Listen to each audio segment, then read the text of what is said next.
Ce matin, nous allons prendre nos Bibles dans le livre de Ésaïe, chapitre 62.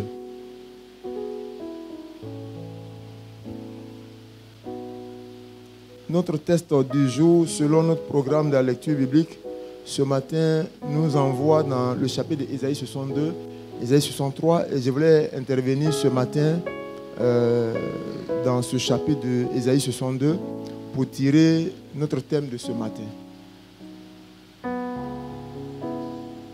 Je vais juste lire les deux premiers versets du chapitre 62 de Ésaïe. Il est écrit: « Pour l'amour de Sion, je ne me tairai point. Pour l'amour de Jérusalem, je ne prendrai point de repos, jusqu'à ce que son salut paraisse comme l'aurore, et sa délivrance comme un flambeau qui s'allume.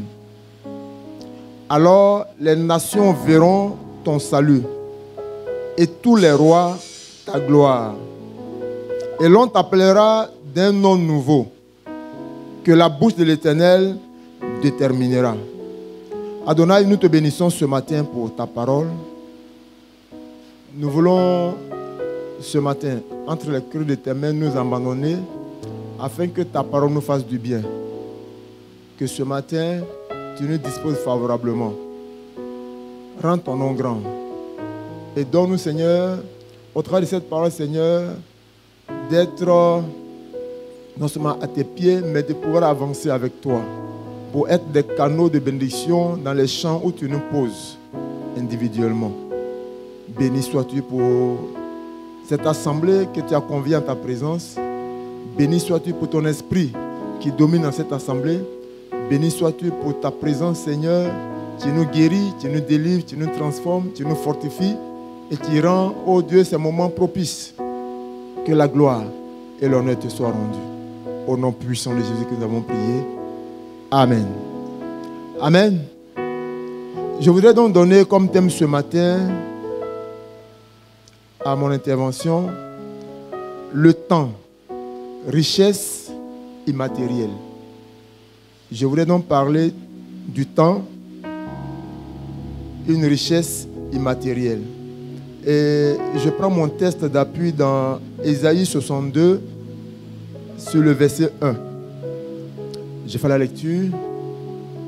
Pour l'amour de Sion, je ne me tairai point.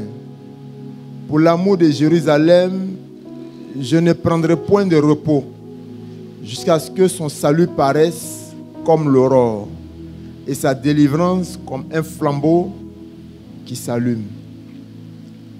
Notre thème, comme je l'ai dit ce matin, est donc tiré de ce chapitre d'Ésaïe 62. Et nous allons essayer de ressortir certaines vérités qui vont nous aider, n'est-ce pas, à comprendre ce qui est caché dans ce passage. Le temps, richesse immatérielle. Souvent, par défaut d'ailleurs, les hommes ont eu pour habitude de considérer, n'est-ce pas, ce qu'ils ont l'occasion de voir, de toucher, de manipuler. Et ça fait que ça a parfois influencé la manière, et la bonne manière d'ailleurs, qui nous avait été communiquée par le spirituel. Donc cela a faussé cette bonne manière. Pourquoi? Parce que s'étant habitué à marcher dans le visible, s'étant habitué à vivre dans le visible, s'étant habitué à contempler ce que nos yeux voient, s'étant habitué à considérer ce que nous pouvons jauger, ce que nous pouvons apprécier, ce que nous pouvons, n'est-ce pas, compter comme étant une richesse, nous réalisons malheureusement que dans l'ensemble de ce que le monde nous a enseigné, le temps n'existe pas là-dedans. C'est pourquoi vous verrez que l'homme, grand H naturellement, ne va jamais considérer que parce qu'il a le temps, donc il est riche. Il dira que je suis pauvre. Pourquoi? Parce que pour lui, le temps n'est pas un élément qu'on peut, n'est-ce pas, qu'on peut quantifier comme étant une richesse sur laquelle on peut s'appuyer, n'est-ce pas, pour rendre son lendemain meilleur. Alléluia.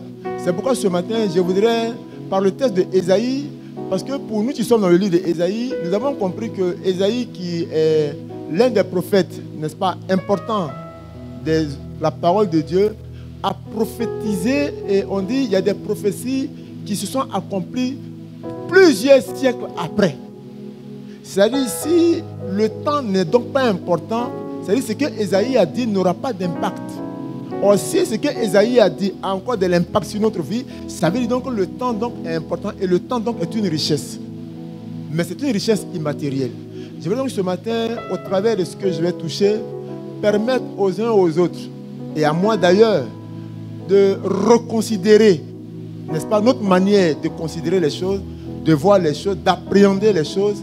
Et certainement que si nous changeons cette manière-là, cela va nous aider à aller de l'avant dans ce principe qui est immuable et qui est important. Alléluia. 2 Corinthiens chapitre 4 verset 18 dit ceci. Pour revenir après notre texte de base.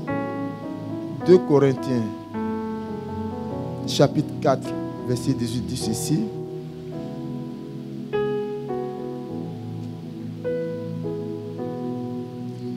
Parce que nous regardons non point aux choses visibles, mais à celles qui sont invisibles. Je reprends. Parce que nous regardons non point aux choses visibles, mais à celles qui sont invisibles. Car les choses visibles sont passagères et les invisibles sont éternelles. Or, si nous acceptons cette vérité qui est dite de la part de l'Éternel, et que nous convenons avec cette vérité qui dit que les choses invisibles sont éternelles, ça veut dire que si nous investissons dans les choses invisibles, nous sommes certains, n'est-ce pas, d'avoir une richesse éternelle. Or, nous avons par défaut eu l'habitude d'investir dans les choses visibles. Or, on dit que les choses visibles sont passagères. Alléluia. C'est pourquoi je voudrais, un temps soit peu, faire apparaître cette importance du temps qui est une richesse. Alléluia. Le philosophe Honoré de Balzac dit ceci comme citation. Il dit: le temps est le seul capital des gens qui n'ont que leur intelligence pour fortune. Alléluia. Balzac dit donc que le temps est le seul capital des gens qui n'ont que leur intelligence pour fortune. Alléluia. On a essayé notre philosophe qui nous donne aussi une pensée. Le philosophe Sénèque, il dit ceci: sois propriétaire de toutes tes heures et tu seras moins esclave du lendemain. Il dit, Sénèque dit, si tu es propriétaire de toutes tes heures, tu ne seras pas esclave, n'est-ce pas, de ton lendemain. Pourquoi? Il dit parce qu'il dit rien ne nous appartient si ce n'est que le temps. Alléluia. Rien ne t'appartient, rien ne m'appartient sur cette terre si ce n'est que le temps. Or, si des hommes mortels peuvent comprendre l'importance du temps et l'utilité du temps, à plus forte raison, nous qui sommes spirituels.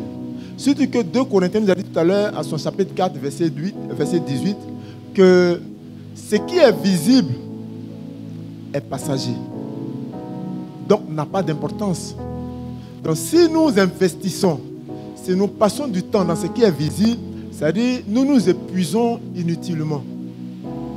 Or, si nous arrivons à comprendre que l'invisible, donc le temps, si nous réalisons que l'invisible qui est le temps est une richesse, et si nous savons, ou si nous comprenons comment, n'est-ce pas, bénéficier de cette richesse, nous, naturellement, nous deviendrons des hommes riches. D'abord dans le visible, mais nous deviendrons encore des hommes riches dans l'invisible. Alléluia. C'est pourquoi ces hommes-là nous ont permis de comprendre que seul le temps, pour les hommes qui vivent dans le visible, comme l'a dit de Balzac, seul le temps, n'est-ce pas, devient une fortune pour ces personnes-là. Mais encore, ce qui est intéressant que je voudrais toucher ce matin, c'est que si le temps fait partie des choses invisibles, on peut se poser la question, mais le temps c'est quoi? N'est-ce pas? Parce que si nous comprenons, si nous avons la notion du temps, on va peut-être mieux apprécier ce que c'est que le temps. Parfois on le dit, le temps, et on est dans le temps. Mais parfois on ne s'assoit pas pour s'interroger sur ce que c'est que le temps. Si on n'a pas la définition parfaite de ce que nous vivons, il nous sera difficile de savoir poser des pas avec beaucoup plus de prudence, beaucoup plus de détermination dans ce que nous faisons. Ainsi donc, je suis allé voir dans le dictionnaire français, et le dictionnaire m'a dit que le temps est la mesure selon laquelle se définit la durée de tel ou de tel événement. Je reprends. Le dictionnaire dit que le temps est la mesure selon laquelle se définit la durée de tel ou de tel événement. Donc si le temps se définit par la durée des événements, il est dit aussi que le temps visible est appelé le chrono continu. Le temps visible est appelé le chrono continu. Pourquoi?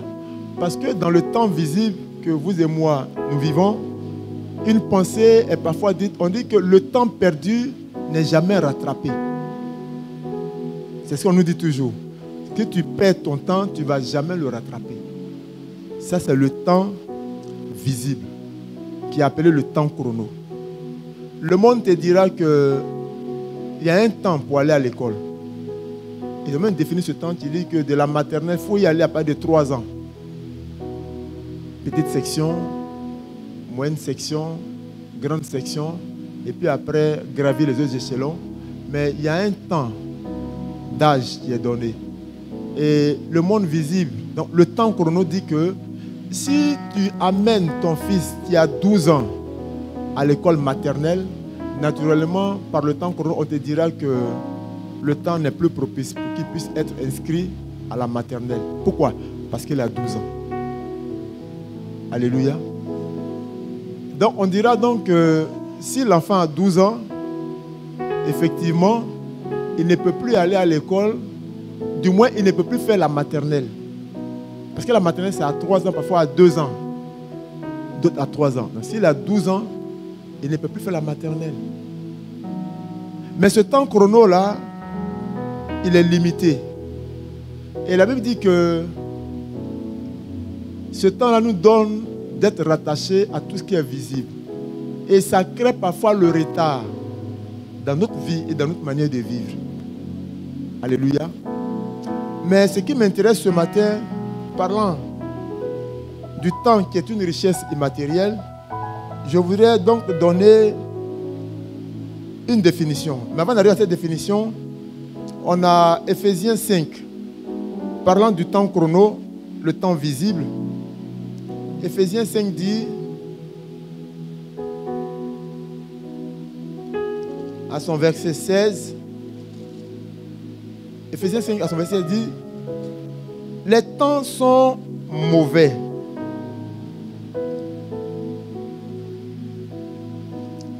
Il dit que rachetez le temps car les jours sont mauvais.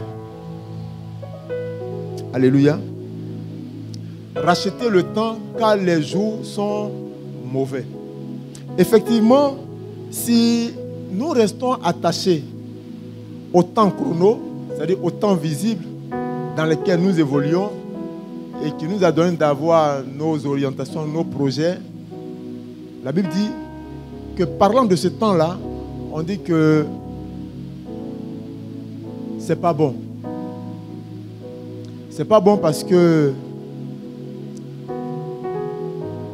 la Bible veut nous exhorter là-dessus. Pourquoi? Parce que quand nous restons attachés à ce temps-là, nous n'arrivons pas à expérimenter la gloire de Dieu.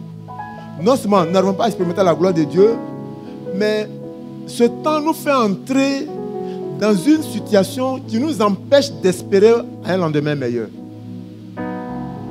Pourquoi? Parce qu'on dit racheter le temps car les jours sont mauvais. Or, quelqu'un qui a eu 12 ans et qu'on vient inscrire au CP1 et pour lequel l'administration de l'éducation refuse de l'accepter, ses parents vont donc avoir un enfant qui intellectuellement va avoir du retard. Pourquoi?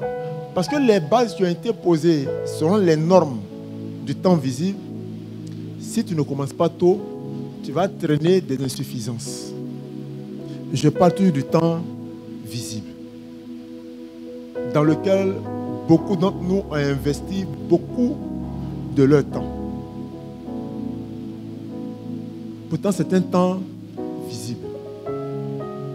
Et Paul nous l'a dit en Corinthiens 2 que ce temps-là, il n'est pas comptabilisé quand il s'agit des choses de Dieu. Mais il y a un temps qui est une richesse qui, lui, quand il arrive, c'est-à-dire quand il se manifeste, tu as comme l'impression que tu es à jour. Parce qu'effectivement, tu es à jour. Mais quand les hommes vont te regarder, ils vont peut-être penser que tu es en retard par rapport à leur temps visible. Mais c'est le temps des hommes. Et ça a des carences, ça a des limites.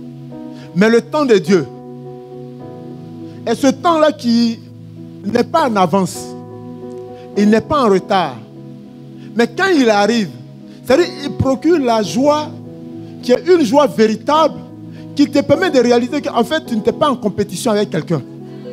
Quoique tu pourrais être en retard, mais tu réalises que quand ce temps arrive et que ce temps se manifeste, ta joie devient tellement parfaite que tu ne fais que pleurer pour dire à Dieu qu'il est merveilleux. Et ceux qui avaient couru avant toi, tu as même fait CP1, tu as fait maternelle, qui ont fait grande section, moyenne section, eux-mêmes, ils ne sont pas encore arrivés. Là où le temps de Dieu est arrivé avec toi.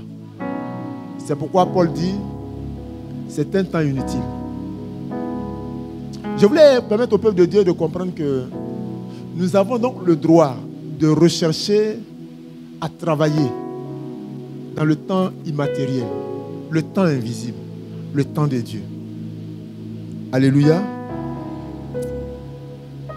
La Bible a donné une définition au temps.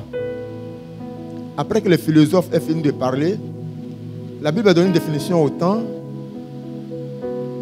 Et cette définition-là, la Bible appelait ça le kairos. Le temps de Dieu est appelé le kairos.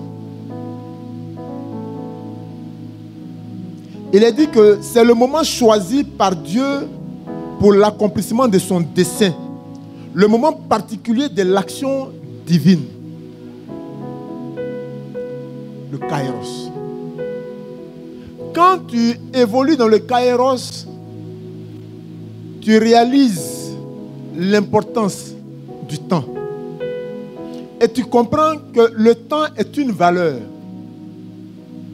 Parce que le temps kairos est le temps de Dieu qui te fait arriver là où Dieu voudrait que tu arrives. Or, si nous réfléchissons de par nous-mêmes, nous serons toujours anxieux, nous serons toujours stressés, nous serons toujours craintifs, nous serons toujours pleurnichards. Pourquoi? Parce que aussi intellectuel soit l'homme, il est toujours en retard sur son temps. Beaucoup d'occupations nous détournent du programme que nous-mêmes nous donnons. Mais le temps de Dieu, personne ne peut arrêter. Personne ne peut empêcher. Personne ne peut être en retard. Quand le temps de Dieu se manifeste, alléluia. Et pour cela, je voudrais lire un texte qui va nous aider.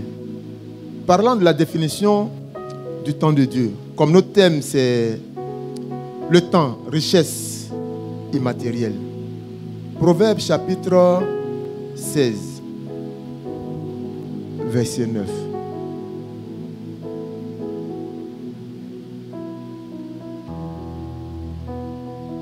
Proverbe chapitre 16, verset 9.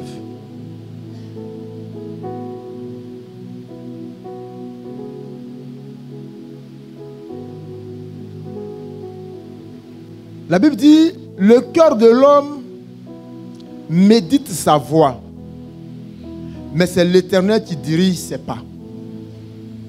Le cœur de l'homme médite sa voie, mais c'est l'Éternel qui conduit ses pas.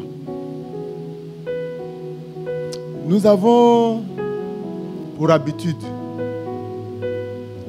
et ce n'est pas de notre faute d'ailleurs, c'est pourquoi nous ne nous en voulons pas d'ailleurs pour cela.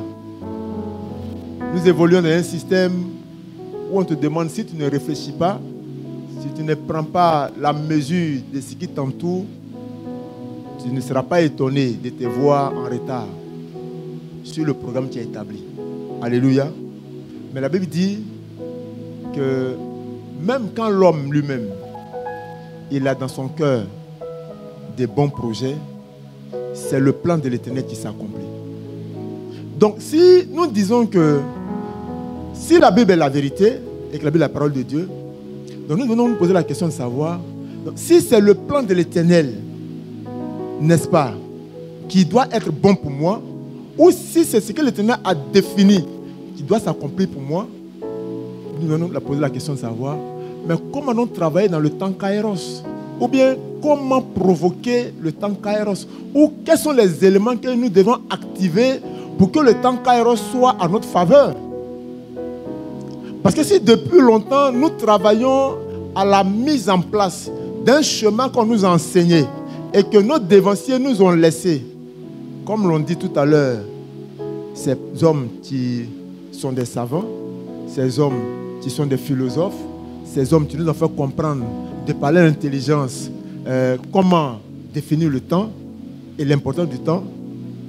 La Bible dit que c'est le plan de l'Éternel et c'est le temps Kairos de l'Éternel qui est le temps avec lequel nous devrons travailler. Amen, amen. J'ai donc recherché à partir de ce texte de Ésaïe 62 où Ésaïe lui-même nous avait annoncé quelque chose. Il dit, pour l'amour de Sion, je ne me tairai point. Or, nous savons qu'Ésaïe était un prophète. Or, ce qui fait la particularité du prophète et la qualité du prophète, on dit que ce qu'il déclare a un sens lorsque cela vient à l'accomplissement. Donc, quand on parle d'un prophète, on parle de temps. Si un prophète prophétise de la part de l'Éternel, c'est le temps qui est jaugé, c'est le temps Kairos qui est défini, c'est le temps de Dieu qui accomplit ses prédictions ou bien ses prédilections ou bien ses propos pour donner un sens ou un poids ou une puissance ou une importance à ce qui est dit par la bouche de son serviteur. Et c'est quand nous disons aujourd'hui que Ésaïe est un prophète majeur, c'est parce que ce que Ésaïe a prophétisé depuis longtemps s'est avéré être juste. Avant que Jésus ne vienne, avant que Jésus ne naisse, Ésaïe a prophétisé la venue du Messie. Plusieurs années avant, des siècles se sont écoulés. Comment quelqu'un peut parler et puis 100 ans après, ce qu'il a dit s'accomplit avec exactitude? Si ce n'est pas le temps de Dieu qui s'accomplit, est-ce que le temps d'un homme peut accomplir ces choses-là? Un homme peut te donner sa parole, mais laisse les circonstances changer. Laisse l'environnement évoluer un peu. Et il va se dédier. Quand tu as dit, mais n'est-ce pas toi, s'il m'a dit cela, il dit oui, c'est moi qui t'ai dit cela et c'est moi qui t'ai redit encore le contraire de ce que je t'ai dit. Pourquoi? Parce que c'est l'homme. Alléluia. Le temps de l'homme est limité. C'est pourquoi on nous a dit que les temps sont mauvais. Le monde court à sa perte. Et si vous regardez l'actualité aujourd'hui, vous comprenez que beaucoup d'éléments dont la Bible a parlé et dont la Bible continue de parler sont en train de se déployer dangereusement. Et beaucoup de mœurs, n'est-ce pas, apparaissent. Mais il n'y a personne pour crier. Et on pense que c'est ce qui est meilleur. Parce que c'est ce que nous voyons. Je voulais ce matin dire au peuple de Dieu qu'il y a un temps, le temps Kairos, qui est un temps d'une richesse aussi importante et plus importante d'ailleurs que les autres richesses matérielles que nous avons. C'est le temps de Dieu. Le temps Kairos. Le temps Kairos est un temps qui nous permet de réaliser que si l'Éternel n'est pas avec nous, c'est-à-dire notre lendemain n'est pas rassuré et n'est pas rassurant. Le temps Kairos est ce temps-là qui nous permet de réaliser que si c'est l'Éternel qui accomplit ses desseins dans nos vies, nous n'avons pas besoin de nous inquiéter devant les réalités du temps dans lequel nous sommes. Quel est l'âge que tu as qui te fait pleurer chaque nuit parce que tu penses que tu es vieille et que le mariage est encore en retard? C'est le temps visible. C'est le temps visible qui te dit que si on ne te marie pas jusqu'à 35 ans, ce n'est pas bon pour toi. Ça, c'est le temps visible. C'est le temps visible qui te dit, si tu n'as pas le master entre 20 ans et 27 ans, ce n'est pas bon pour toi. C'est le temps visible qui te dit, si tu ne fais pas tes enfants entre 25 ans et 35 ans, ce n'est pas bon pour toi. C'est le temps visible qui te dit que si tu ne fais pas attention, tu vas avoir la ménopause. Et si tu as la ménopause, tu ne feras plus d'enfants. C'est le temps visible qui te dit que si tu ne cours pas vite, tu seras en retard. Parce que la journée fait 24 heures. Et si tu ne cours pas mais en activité ou en valeur, c'est 24 heures, tu ne pourras pas réussir. C'est le temps visible qui dit que si tu ne travailles pas pendant 10 heures par jour dans l'entreprise, ce n'est pas évident que tu puisses réussir. Ce n'est pas vrai. Ce n'est pas vrai. Oh, ton amen n'est pas fort. Tu sais pourquoi ce n'est pas vrai? Ce n'est pas vrai parce que l'ennemi sait que le temps Kairos est le temps véritable. Parce qu'il sait que c'est le temps de Dieu qui est le temps véritable. C'est pourquoi il se précipite pour te présenter un temps éphémère qui va te prendre du temps inutilement. Tout le temps, tout le cours de la journée, pendant les 24 heures. Pour qu'au sortir de ce qu'il t'a donné comme occupation, que tu sois fatigué. Parce que le temps Kairos voudrait que le maître soit l'élément principal de ce temps-là. Ton amen n'est pas fort. Je dis que l'ennemi sait. Il sait pourquoi il court pour t'occuper. Il sait pourquoi il court pour t'empêcher de réaliser que le temps est une richesse. Mais ce n'est pas le temps que lui te présente. Parce que Paul dit que ce qui est visible est passager. Or, ce qu'il veut te présenter, il veut te faire croire que le temps est passager. Donc, si le temps doit passer, il faut courir pour que tu puisses maximiser dans ce temps qui passe là, ce que tu dois faire pour que tu sois heureux sur la terre des hommes. La Bible dit, c'est l'Éternel qui accomplit son dessein dans la vie de ses enfants. Alléluia. Je voudrais donc nous donner l'opportunité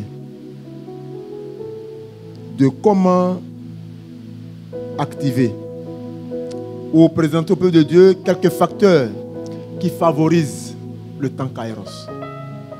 Certainement que ton éducation t'avait donné de réaliser ou de considérer le temps comme tu le considères. Mais malgré ces considérations, tu peines encore. Et tu reconnais qu'effectivement, c'est avec peine que tu avances. Je voulais te rassurer ce matin. Il y a un temps qui est le temps de Dieu.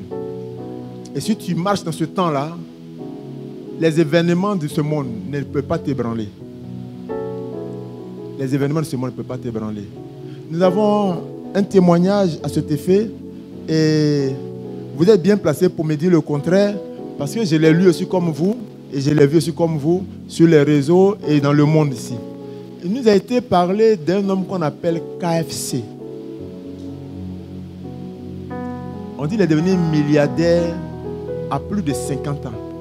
C'est-à-dire, c'est dans ces 50 ans et plus que le temps que Dieu avait défini pour sa richesse s'étant activé, après 50 ans, il est devenu riche. Naturellement, selon le programme des hommes, si tu n'es pas devenu riche avant 50 ans, tu as un problème. Parce que l'administration t'amène à la retraite à 60 ans. Est-ce que vous savez ça? À la fonction publique, il y a des postes. Quand tu atteins 60 ans, 65 ans, on t'amène à la retraite. Donc, le temps de ce monde nous a fait comprendre que si tu commences à travailler à 25 ans, ou bien à 30 ans, pour que tu aies à la retraite à 60 ans, tu as 30 ans de boulot. Si en 30 ans de boulot, tu n'as pas pu réaliser ta vie, ce n'est pas au soir de ta retraite que tu as fait projet. On dit que tu es insensé. KFC est devenu multimilliardaire à plus de 50 ans. Ton amen n'est pas fort. Alors, je vais dire à quelqu'un ce matin, arrête de pleurer sur tes études. Arrête de pleurer. Le temps de Dieu peut te faire arriver dans la dimension de ta joie sans parfois ton diplôme. C'est est-ce que tu es en lui? Si tu es en lui et tu es avec lui, ton âme sera en paix. Ton amen n'est pas fort ce matin. On va lire un test.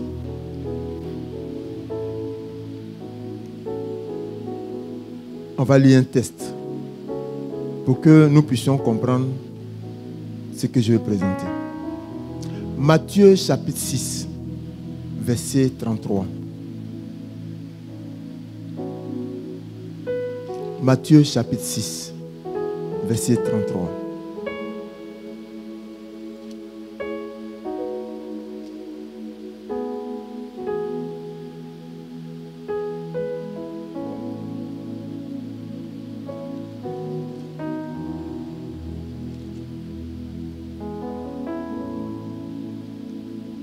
Matthieu chapitre 6, verset 33. J'ai fait ma lecture dans Louis II. Il est écrit: cherchez premièrement le royaume et la justice de Dieu, et toutes ces choses vous seront données par-dessus. Je vais pousser un peu au 34. Ne vous inquiétez donc pas du lendemain, car le lendemain aura soin de lui-même. À chaque jour suffit sa peine. Alléluia. Le temps Kairos. Le temps Kairos. Cherchons premièrement. Cherchons premièrement. N'est-ce pas? Ce qui est d'en haut. On dit premièrement. Sur la terre, on ne dit pas de chercher premièrement les choses d'en haut. Mais ce qui est intéressant, quand nous cherchons premièrement les choses d'en haut, la Bible dit et tout, c'est-à-dire les choses d'en bas et les choses d'en haut, nous seront données par-dessus tout. Or, quand tu commences à chercher premièrement les choses d'en haut, celui qui regarde aux choses visibles va penser que tu es fou. C'est pourquoi souvent ils disent, il ne faut pas aller à l'école, il faut lire la Bible seulement. Mais ceux qui lisent la Bible seulement ont la révélation de la parole de Dieu. et Dieu leur donne leur pain quotidien. Il dit, ne t'inquiète de rien. On t'a annoncé l'évangile, tu as rejeté ça. Tu es même à l'église et tu t'en fous de la parole de Dieu. Et tu as des projets. La vérité, c'est que tu t'inquiètes du lendemain avec ton master dans ta poche. Avec ton doctorat dans ta poche. Or, la Bible dit, celui qui cherche premièrement le temps kairos, dans lequel Christ est l'élément principal. On dit, à lui, la révélation a été faite pour dire, nous sommes à dimanche. On dit, on a déjà donné instruction à lundi. C'est-à-dire, le propriétaire du temps a déjà donné instruction à lundi à ton sujet. C'est-à-dire, tu as un mois ici, et puis ils ont déjà fait réunion depuis hier. Pour dire à lundi, est-ce que tu vois ma fille? On dit oui, on dit ok. Demain c'est lundi, on dit oui. Elle doit manger. Comment tu as mangé? Toi tu ne sais pas. Mais lundi c'est que toi tu dois manger. Pourquoi? Le maître du temps et des circonstances, celui qui a accompli son dessein dans ta vie, a donné instruction pour que lundi, toi tu manges. Pour que cela te soit révélé, il veut que tu sois à ses pieds à l'aurore. Dans le temps kairos.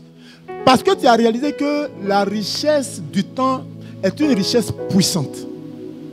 À partir d'elle, on peut t'accorder des révélations pour dire, ne t'inquiète pas, demain tu mangeras. Et quand tu as entendu cette parole dans ton oreille, ça dit même que tu n'as pas 5 francs dans la poche, mais ton âme est en paix. Pourquoi? Parce que lui qui t'a dit ça, il est capable de veiller sur toi. La Bible dit, il a dit à Ésaïe, non, à Élie, quand il fuyait Jézabel, quand il arrivait au torrent de Kérit, la Bible dit, le corbeau a été déclaré comme étant un animal impur parmi les oiseaux que Dieu a déclaré à Israël de ne pas manger. La Bible dit, Dieu a donné instruction au corbeau pour dire au corbeau, tu vas donner à manger à mon serviteur au torrent de Kérit. Je ne sais pas. Souvent je me pose la question, est-ce que c'est les mêmes corbeaux que nous voyons aujourd'hui? Est-ce que c'est le même corbeau? Parce que le corbeau que nous connaissons aujourd'hui, là, quand moi-même je le regarde là, il va attraper quoi lui pour t'envoyer pour que tu sois rassasié. Mais la Bible dit, le corbeau a envoyé à manger matin, à midi, et puis le soir. Au point que Dieu a dit à Élie, Élie mange et bois pour que tu prennes de la force. Quand on dit prendre de la force, ce n'est pas être rassasié le soir. C'est avoir la capacité énergétique des aliments qui sont favorables à la mise en état de ton organisme. J'ai les médecins qui sont les plus, je parle sous réserve. On ne te parle de la protéine, de la lipide, de la glucide et tout ce qui suit. On ne te parle pas des repas. Quand tu es rassasié, puis tu rôtes et puis ça dérange tout le monde. C'est ça le corbeau a envoyé à Élie. Si un corbeau a pu nourrir un serviteur de Dieu, et toi tu es sacrificateur, pourquoi crois-tu que dans le temps kairos, Dieu n'a pas un projet pour toi? C'est parce que tu ne cherches pas premièrement les choses selon le programme du temps kairos. Tu cherches les choses selon toi, ton temps. Le temps visible, le temps éphémère, le temps qui est passager. Et tu consacres plus de 90% de ta réflexion à ce temps-là. Il faut que je réfléchisse. Il faut que je réussisse. Il faut que je sois comme ça. Il faut que je sois comme ça. Il faut que je fasse ça là. Il faut que si je n'ai pas fait ça, ce sera comme ça. Cherche premièrement le royaume des cieux et sa justice. Je disais que j'allais énumérer quelques éléments qui vont donc nous permettre, n'est-ce pas, d'activer ou de favoriser et nous donner de marcher dans le temps kairos. En point 1, j'ai parlé de Matthieu chapitre 6, verset 33, qui sera intitulé comme ceci: laisse de la place à l'intervention de Dieu dans ta vie. Premièrement, laisse une place à Dieu pour qu'il puisse intervenir dans ta vie. Parce qu'il a déjà défini le projet qu'il a pour toi. Si tu ne laisses pas Dieu comme étant l'élément premier des œuvres de ta vie, tu ne lui donneras pas l'opportunité de se manifester. Et tu vas l'empêcher de déployer ce qu'il a déclaré par sa bouche. Et tu croiras que la parole de Dieu n'est pas la vérité. C'est toi. Tu ne donnes pas le temps à Dieu de manifester cette parole dans ta vie. Parce qu'il dit, tout te sera donné quand tu donneras premièrement la place au royaume et à la justice. Et ton lendemain ne sera pas pour toi un souci. Si tu es parmi nous ce matin, si tu nous écoutes ce matin, si les lendemains ont toujours été des soucis pour toi, c'est que ta manière d'apprécier le temps n'est pas la bonne manière. Assieds-toi et prends la Bible et lis ensemble ce qu'on te dit ce matin. Matthieu chapitre 6, verset 33. Cherchez premièrement le royaume des cieux et sa justice. Si tu fais ces choses, si Dieu n'intervient pas, c'est que la Bible n'est pas la vérité. Or, avant toi et moi, nombreux sont ceux qui ont vu cela s'accomplir dans leur vie. Donc, nous pouvons le dire avec assurance, parce que c'est la vérité. Alléluia. Nous allons prendre Éphésiens chapitre 2, parlant toujours de laisser de la place à l'intervention de Dieu pour activer, n'est-ce pas, la richesse du temps invisible, parlant du temps kairos. Éphésiens chapitre 2, verset 10.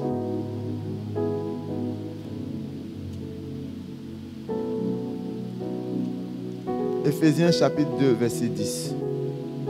Va encore nous aider.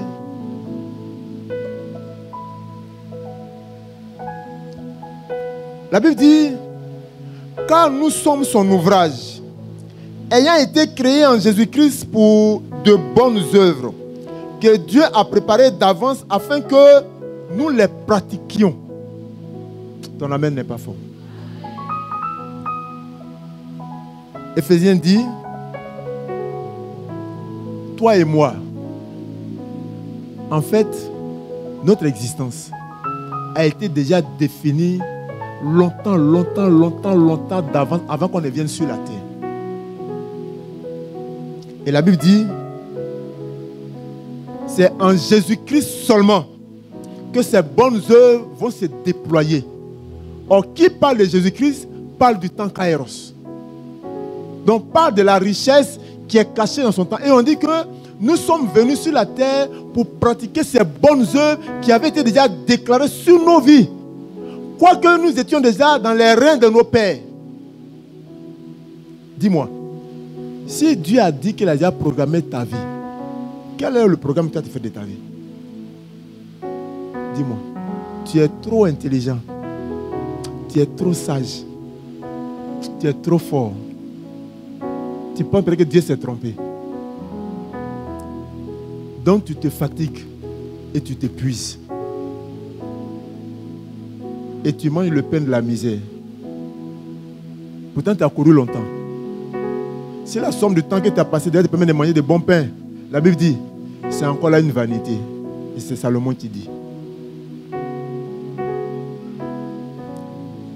Nous avons été créés d'avance pour pratiquer les bonnes œuvres que Dieu a prévues pour toi et moi.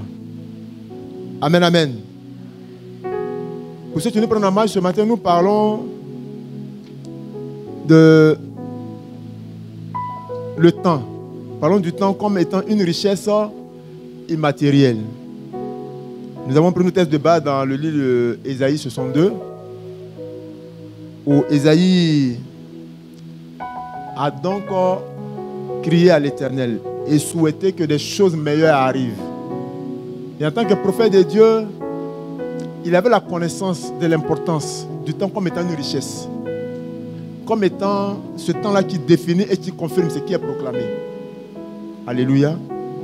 Et nous avons dit que les hommes, par habitude, à cause de leur environnement, étaient plus portés sur ce qui était matériel.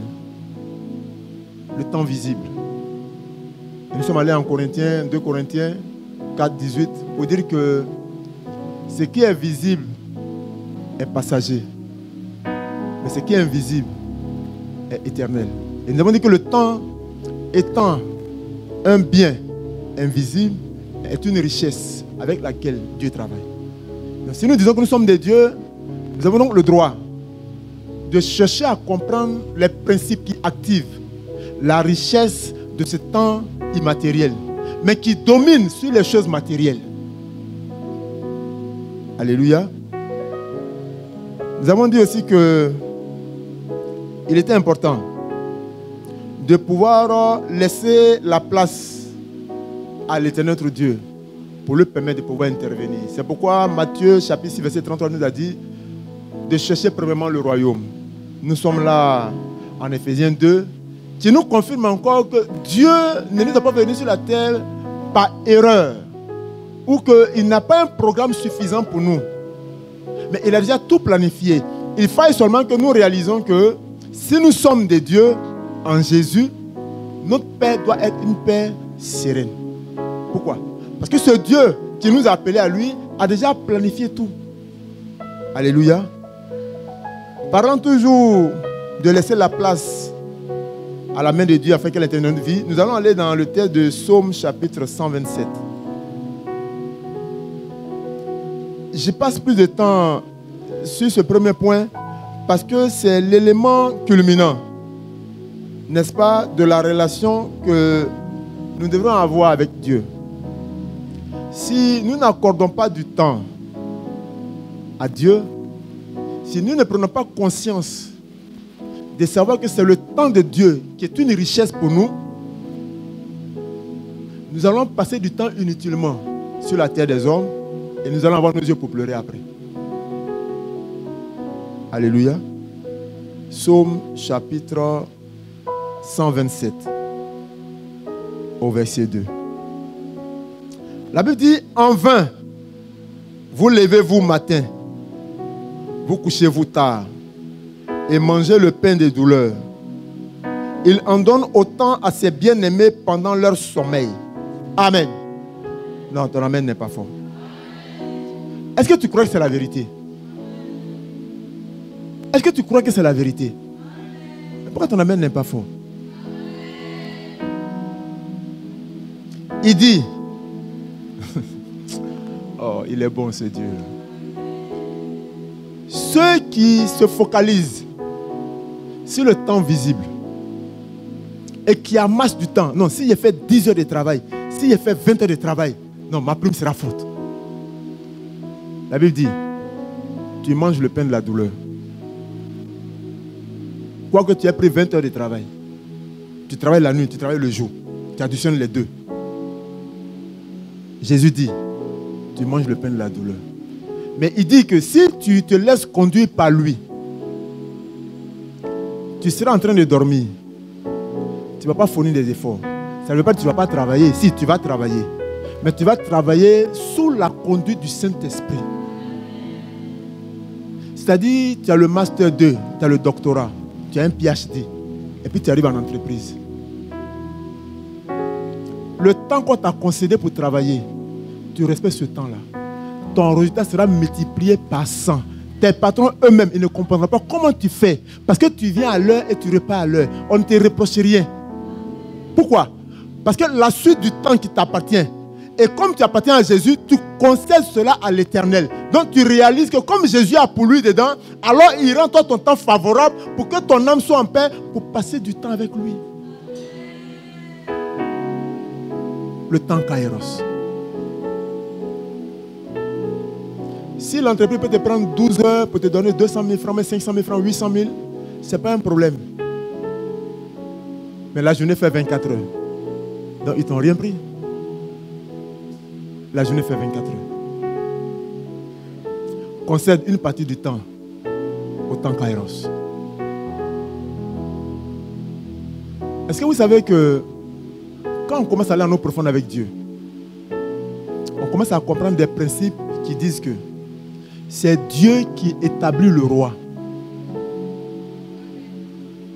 La Bible dit, c'est Dieu qui établit le roi.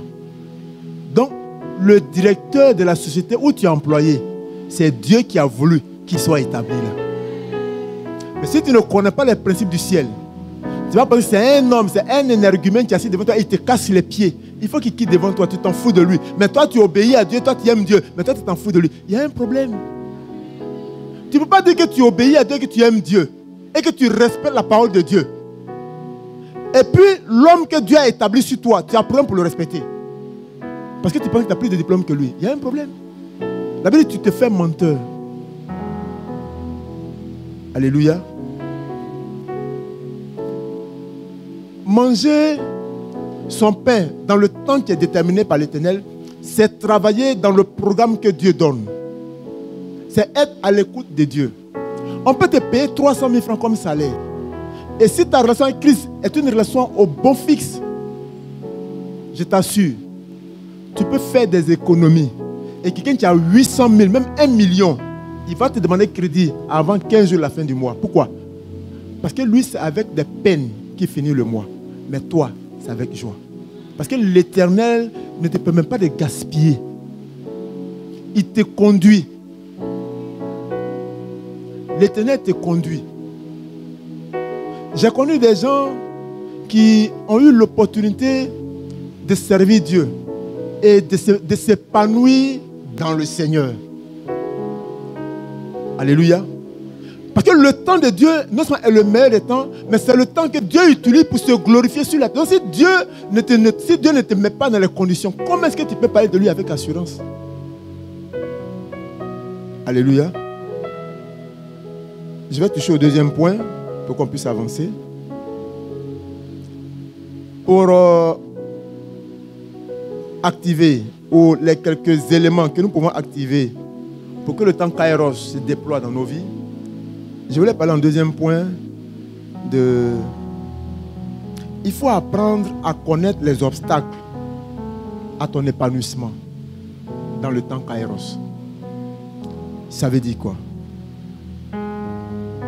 Apprendre à connaître les éléments qui sont des obstacles dans le temps Kairos, c'est tout simplement savoir déterminer ce qui est de la distraction, ce qui est inutile, de ce qui est utile. Vous savez, le téléphone, c'est une bonne chose. Google est une bonne chose. Si tu utilises un moteur de recherche pour t'instruire, c'est une bonne chose. Mais en même temps que c'est une bonne chose, si tu n'y prends garde, tu vas glisser sans t'en rendre compte. Ça va devenir une mauvaise chose. Quand tu te réveilles le matin, tu n'as même pas encore lavé ta figure, tu n'as même pas encore brossé tes dents. Et puis ton premier réflexe, c'est d'aller voir sur ton Facebook, sur ton WhatsApp, sur ton Instagram, sur ton TikTok, sur tout ce qui existe, avant d'abord que ton âme soit en paix pour prier. Il y a un problème.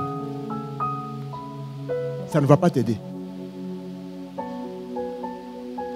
Si le jeu fait partie des divertissements qui doivent épanouir l'homme, naturellement, on ne peut pas travailler 24 heures sur 24 heures, tu vas devenir fou. Donc par moment, il doit y avoir des temps de divertissement qu'on appelle des jeux. Mais si le jeu vidéo te prend toute la journée, il y a des gens qui sont assis devant ce jeu vidéo, tu te demandes, est-ce qu'ils ne sont pas possédés? C'est pas vrai.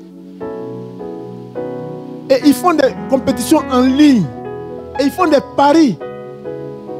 Je me dis, mais attends, c'est que c'est grave.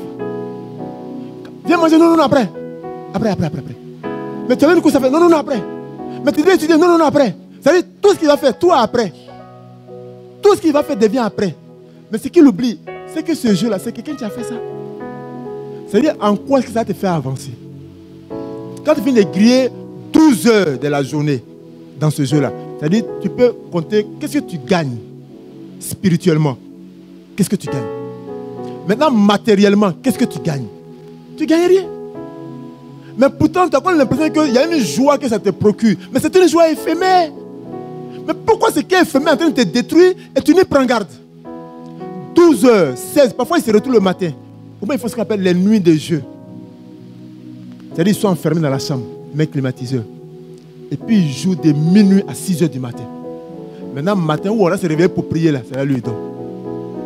Il se réveille à 11h45, il demande, on a préparé quoi? Tu vas préparer quoi pour toi? Donc, le deuxième élément, c'est une subtilité que le monde nous présente. Et c'est dangereux si on y prend garde. Alléluia. Donc, je voulais citer ici comme les éléments que nous devons comprendre ou connaître qui sont des obstacles à notre épanouissement spirituel dans le temps Kairos. Il y a ce qu'on appelle les réseaux sociaux. Il y a les loisirs, il y a la télévision, il y a les jeux vidéo. C'est des éléments qu'il faut suivre de près. Sinon, tu vas glisser sans t'en rendre compte. Et quand ça devient un vice, ou même quand ça devient, comment on appelle ça, une addiction pour toi, c'est difficile si la grâce de Dieu ne passe pas par là. J'ai suivi un documentaire, c'est la première fois que je voyais ça, ça m'a scandalisé, qu'il y a des gens qui sont devenus accros à l'informatique. C'est-à-dire à l'ordinateur, au jeu. J'ai vu ça aux États-Unis. Ils sont devenus accros et ils étaient comme les gens qui étaient sous la drogue. Vraie drogue, on fume là. Et puis, tous ces gars dans la tête là. On dit, être sur l'ordinateur là, c'est donc comme une drogue. Et quand il n'est pas sur l'ordinateur, c'est-à-dire qu'il n'est plus normal. Donc, on les a sévrés, on les a mis dans une maison où on les a enfermés. Et puis, ils font des crises, ils crient. Waouh, waouh. On dit, c'est ça appeler son ordinateur. Si ce n'est pas une maladie, on peut appeler ça comment? C'est-à-dire, tu es parti d'un simple fait que c'est un jeu. C'est toi-même qui as défini que c'est un jeu. On t'a même dit que c'est un jeu. Mais maintenant, tu deviens esclave du jeu. Comment ça s'est passé? Tu ne sais pas. Mais ça te sort de la face de l'Éternel. Et tes jours deviennent difficiles. Et c'est là que ton lendemain devient une épine pour toi parce que tu réfléchis à ton lendemain. On dit, lui va prendre soin de toi, mais tu ne crois plus à la parole qui dit que le lendemain va prendre soin de toi. Quand tu prends 16 heures de ta journée et puis tu es dans un jeu vidéo, c'est qui reste à faire quoi avec ça? Tu es obligé de tricher à l'école, de copier les tests sur des bouts de papier pour les mettre dans les talons ou bien dans les soutiens ou bien sous les chemisés. Pourquoi? Parce que tu sais que ce que tu as perdu là, tu ne peux pas rattraper ça. Alléluia. Je vais toucher un troisième point. C'est donner la priorité. Ou on pourrait dire hiérarchiser ses priorités en les ordonnant de façon chronologique. Il faut hiérarchiser ses priorités de façon chronologique. Souvent, on n'arrive pas à coordonner nos priorités. Comment tu sors de chez toi matin et puis tu es en route pour l'école et puis ton ami te dit le professeur n'est pas là. Tu dis ah bon? Il dit oui. Et tu t'as dit ça. Il dit j'étais déjà à l'école. Tu dis ok. Oh, c'était 2 heures de cours et après il y a encore d'autres cours. Et il te dit accompagne-moi. Pourtant toi tu partais au cours. Donc si les 2 heures là, le professeur n'est pas là, mais va à l'école, assieds-toi dans la classe. Et puis, crois que tu as les cours. Et puis, maintenant, profite pour rabattre encore d'autres éléments que tu négligeais un peu à bosser pour que tu sois en avance. Mais comme tu n'as pas de programme, et lui, il a un programme, et comme tu as un esprit faible, lui, il va te conduire, il va te dire, accompagne-moi, on a 2 heures creux. Toi, tu n'as pas projet de Médina, il va t'envoyer à Médina. Pourquoi? Parce qu'il cherche une clé Bluetooth qu'il ne trouve pas. On dit, on peut trouver ça à Médina. Et tu vas te retrouver à Médina où tu n'étais pas dedans. J'ai connu un jeune homme qui est mort comme ça. On dit un soir, il était à la maison. Après avoir mangé, ses frères devraient sortir avec lui. Il dit non, que lui ne sort pas. Qu'il est un peu fatigué. Puis eux, ils sont sortis. On ne sait pas dans quel coup. Quelques heures après, il y a un ami qui est venu à moto. Broum, broum, broum, broum, broum, broum, broum, broum, broum, broum, broum, broum. On va faire un petit tour là. Il dit mais il n'y a pas de problème. Puis il l'a mis derrière. Ils ne sont plus jamais revenus. Ils ont été percutés par un camion. Ils sont morts sur le champ. Quand ils sont venus dire aux autres, tu leur avais dit sortons. Quand ils sont rentrés après, on leur a dit votre frère a été rempli avec eux, il est mort. Ils ont dit comment ça? Il dit il ne sort pas. À quel moment il est sorti et puis où il est allé? On dit non, tel est passé avec sa moto et puis il l'a pris. Quand tu n'as pas de façon ordonnée une gestion de ton temps, n'importe qui peut te faire entrer dans son programme. Tu n'es pas obligé de suivre les gens. Est-ce que tu es obligé? Si c'est pour l'œuvre de Dieu. Parce que quand on vient en sa présence, il y a une bénédiction qu'on retire. Mais de l'autre côté, il n'y a pas de bénédiction. Il n'y a pas de bénédiction. C'est juste que ton ami sera content de ce que tu l'as accompagné. Et il dira, toi au moins tu es gentil. Quand il s'agit de toi, toi tu me soutiens, tu mets les autres là, et il ne veut pas m'accompagner. Mais il ne faut pas l'accompagner. Donc si nous apprenons à ranger notre programme, on ne pourra pas nous détourner facilement. Ça va nous donner ce qu'on appelle une maturité. Et ça va nous discipliner. Alléluia. Après la priorité que nous donnons à nos activités, le quatrième élément que je voulais toucher, c'est savoir dire non. Le problème, ou le plus gros problème que les jeunes gens ont, que nous avons, nous les jeunes gens, on ne sait pas dire non. On a comme l'impression que si on dit non à quelqu'un, c'est comme si on va nous tuer.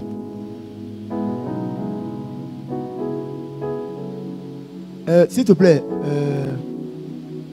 je voudrais que tu m'aides à faire telle chose.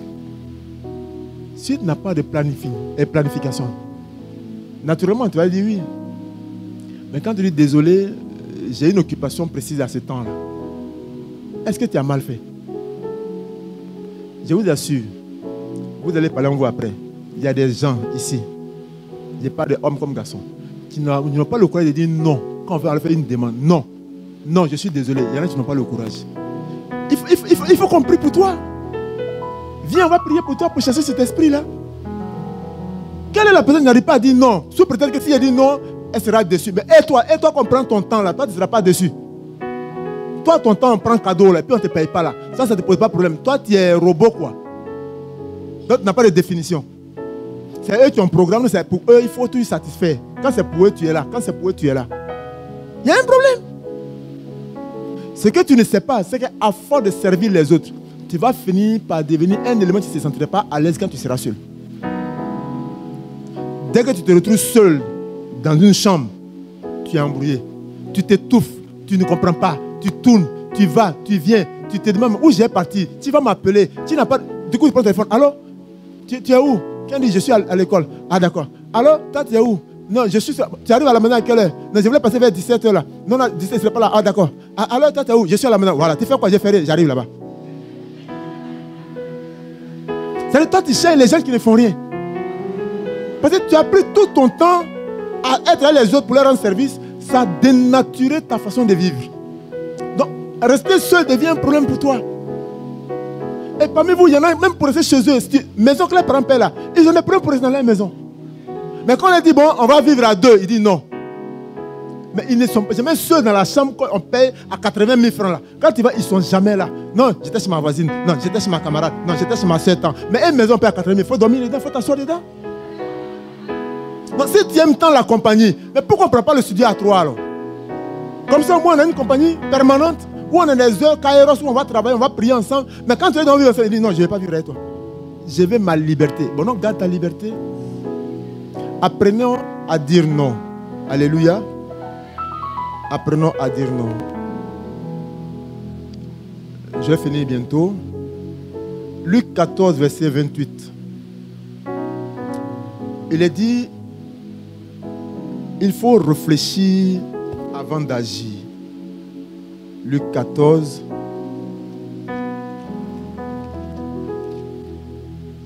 verset 28. Il est dit qu'il faut réfléchir avant d'agir. La Bible dit, car lequel de vous, s'il veut bâtir une tour, ne s'assied d'abord pour calculer la dépense et voir s'il a de quoi la terminer.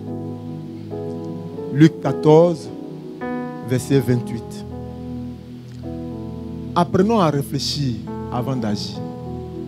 N'agissons pas finis et puis on va réfléchir. Parce que les conséquences peuvent être graves parfois.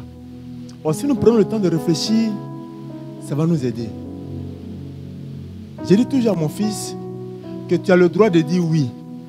Tu as le droit de dire non. Mais quand on te met devant une situation de ta vie, prends la peine de réfléchir au nom que tu veux dire d'abord, reçois les conséquences et puis les avantages. Prends maintenant le temps de dire oui, vois les avantages et les conséquences. Et puis en une fraction de seconde, tu fais la déduction. Si tu dis non, ton non là, ce serait un bon non. Mais quand tu dis non à quelque chose, et puis on te demande pourquoi tu dis non, tu dis mais j'ai dit non parce qu'il y avait des dit non, il y a un problème. Mais pourquoi tu dis non? Non, jamais de dire non parce que ça ne me plaît pas. Non, ce n'est pas que ça te plaise qu'on cherche. C'est qu'est-ce que tu perds quand tu dis non maintenant et qu'est-ce que tu gagnes quand tu dis non maintenant. Si ça participe à ton édification spirituelle ou naturellement morale, il n'y a pas de problème. Il y a des gens qui sont négatifs. Naturellement. C'est pas normal. Parfois, il y a des demandes, mais est-ce qu'ils croient en Dieu? Parce que si on croit en Dieu, ce qui est négatif, nous prions pour que ça devienne positif. Donc quand les choses s'améliorent positivement, pourquoi on ne bénit pas Dieu? Mais on devient encore plus méfiant quand ça s'améliore. On dit, ils font semblant de devenir gentils parce qu'ils veulent nous créer des problèmes. Mais attends, tu ne pries pas pour la personne alors. Il y a un problème. Pourtant on est des dieux. Ou bien Dieu ne peut pas améliorer la situation de quelqu'un. Mais ou bien tu ne pries pas alors. Parce que s'il était mauvais, tu as vu qu'il était mauvais, gloire à Dieu. Tu as prié dans le secret, tu as intercédé, tu as jeûné. Il commence à devenir bon. Mais réjouis-toi. Pourquoi maintenant tu deviens plus méfiant qu'au départ? Ça veut dire que tu ne pries pas pour lui. Donc tu ne manifestes pas l'amour à son égard. Donc tu ne cherches même pas qu'il change. C'est même pas ton souhait qu'il devienne meilleur. Tu veux qu'il s'empire pour qu'il meure jeune. Ce n'est pas normal. Alléluia. Il faut réfléchir avant d'agir. Je vais chuter par ce point. 2 Timothée 4, verset 13. 2 Timothée 4, verset 13. Nous sommes en train de parler du temps, qui est une richesse. Si nous ne réalisons pas que le temps est une richesse, nous ne saurons pas l'utiliser. Et nous ne mettrons pas de la valeur dans son utilisation. Pourquoi? Parce que nous-mêmes, on n'a pas pris conscience que le temps est une valeur, certes invisible, mais elle est une valeur qui nous donne d'avoir des retombées éternelles et de nous épanouir en Christ Jésus. 2 Timothée 4, 13. Et c'est Paul qui écrit ici. Il dit, quand tu viendras, apporte le manteau que j'ai laissé à Troas, chez Carpus, et les livres, surtout les parchemins.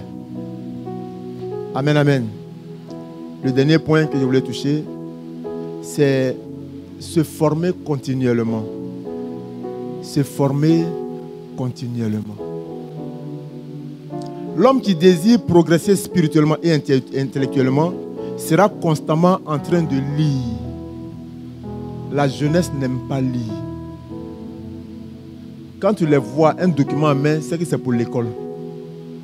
Quand il a fini, il a fermé, il a déposé, il a assis. Je suis sur Instagram. Quand tu demandes, mais tu n'as pas de romans, tu ne lis pas de documents, tu ne cherches pas à te documenter, à t'instruire. Il dit, c'est pour faire quoi ça? Parce que pour lui, ce n'est pas important. Mais comment peux-tu être enrichi spirituellement si tu ne lis pas d'autres livres? Tu lis la Bible d'abord, mais tu lis encore d'autres. Parce qu'il y a des hommes de Dieu qui ont écrit, n'est-ce pas, des livres qui parlent de certains tests ou bien de certaines réalités ou de certaines vérités que tu peux ignorer. Que tu peux ignorer naturellement.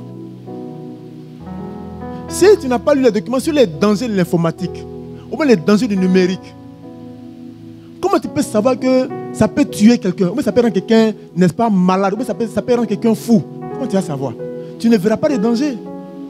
Mais tu peux tomber dans un piège, tu vas te créer des problèmes. Mais c'est en lisant que tu vas découvrir, ah donc ça c'est un danger, il faut qu'il fasse attention. Ah ça c'est pas bon, il faut qu'il fasse attention. On dit le vin est bon, mais de ne pas s'enivrer. Mais il faut que tu aies lu la Bible pour savoir que le vin est bon. Mais un verre à table, ce n'est pas mauvais. C'est Paul qui le dit. Mais si tu n'as pas lu ça, tu vas vouloir prendre moins 2 vins, 3 vins pour que tu te sentes bien. Mais on dit, ce n'est pas bon, que c'est dangereux. Donc, lis la Bible pour découvrir. Il y a des péchés, on dit, il ne faut pas résister, on dit, il faut fuir. Mais ce n'est pas que tu lis la Bible, tu vas savoir ça. Tu vas peut-être penser que toi, tu as la capacité de résister. On dit, c'est vrai, tu es fort. C'est pas ça? Superman. Tu es vraiment fort. Mais ce péché-là, on dit, il faut fuir. Lui qui a dit ça, là, c'est l'auteur de la vie. La vie Kairos, le temps Kairos. L'auteur, là, c'est lui qui dit, ça, là, ça, là, ça, là, il faut fuir.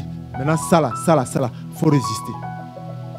Mais si tu ne comprends pas, si tu ne lis pas, tu vas tout mélanger. Et après, ton lendemain sera difficile. Et ce sera pénible. Et ton pain sera amer. Tu vas dire que tu es un frère, tu pries et tu ne vois rien. Mais si tu ne respectes pas les normes qui sont établies, qu'est-ce que tu veux voir? Cherchons premièrement le royaume. Cherchons premièrement le royaume. Je vais demander au peuple de Dieu de se tenir debout. Et nous allons dire merci à Dieu ce matin.